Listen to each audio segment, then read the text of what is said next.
Welcome. Let's dive into today's summary. Chapter 1.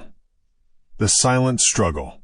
Late at night, Maya sat alone in her dimly lit apartment, the weight of unspoken words pressing heavily on her chest. At work, she often found herself nodding in agreement, even when every fiber of her being screamed to object. In social settings, she agreed to plans that left her exhausted, all to avoid the discomfort of saying no. The fear of confrontation and the desire to be liked had woven a web that trapped her true voice. Maya was often told she was a people pleaser or too nice, but those labels didn't quite capture the depth of the problem.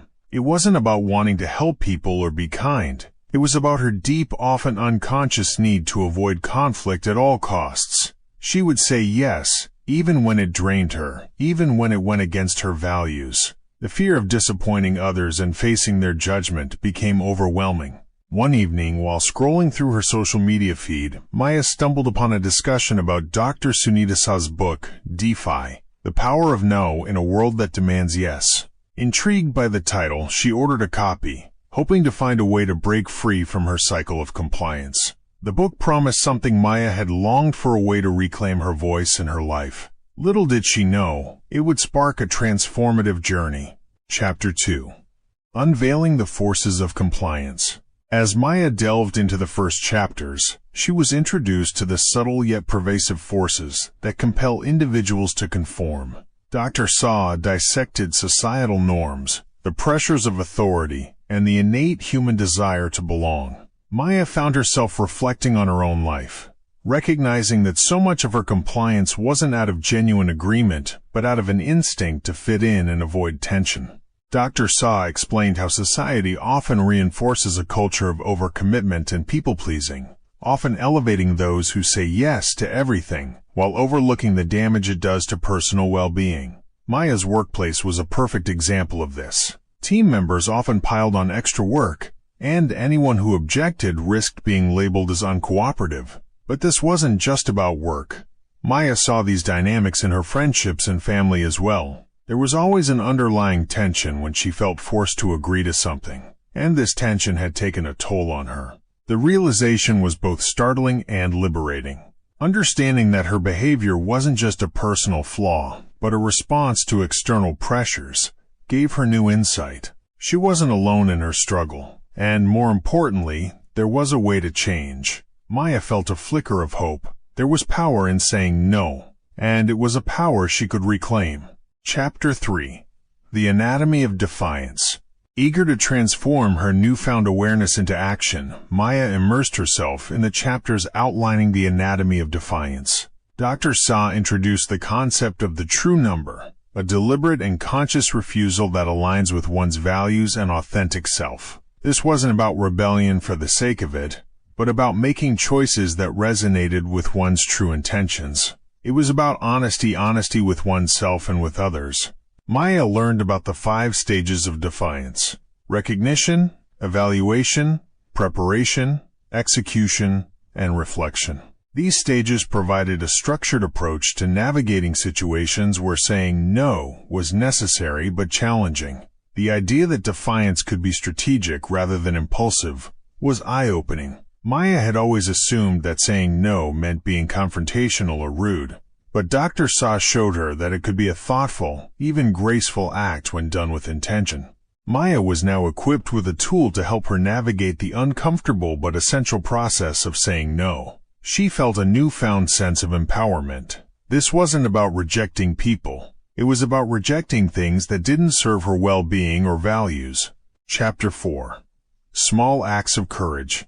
Armed with this framework, Maya decided to start small. Her first test came when a colleague asked her to take on an additional project, one that would require extra hours she couldn't afford. Normally, she would have agreed, fearing that refusing might be seen as a lack of dedication or competence.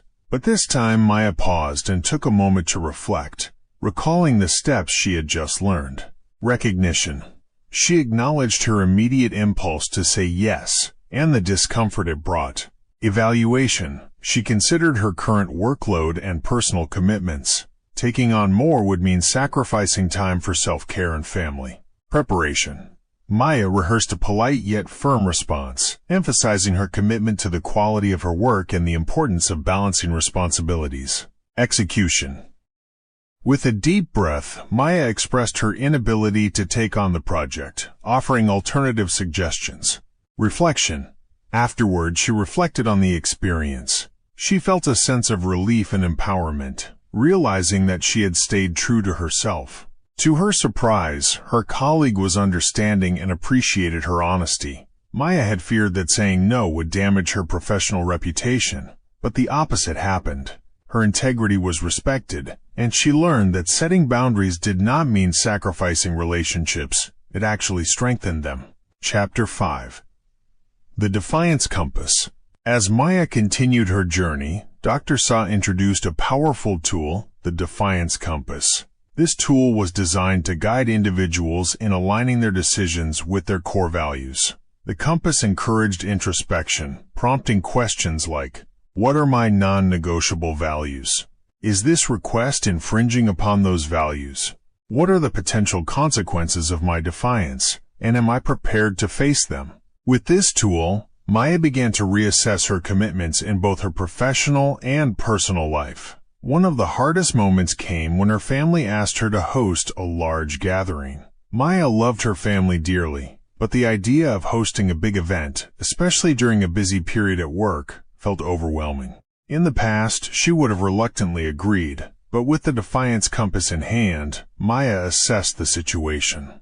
Her core values, family, balance, and self-care, were being compromised by this request. She knew that agreeing would lead to burnout and stress. After reflecting, Maya calmly communicated her decision to her family, offering alternative ways she could be involved without hosting the event herself.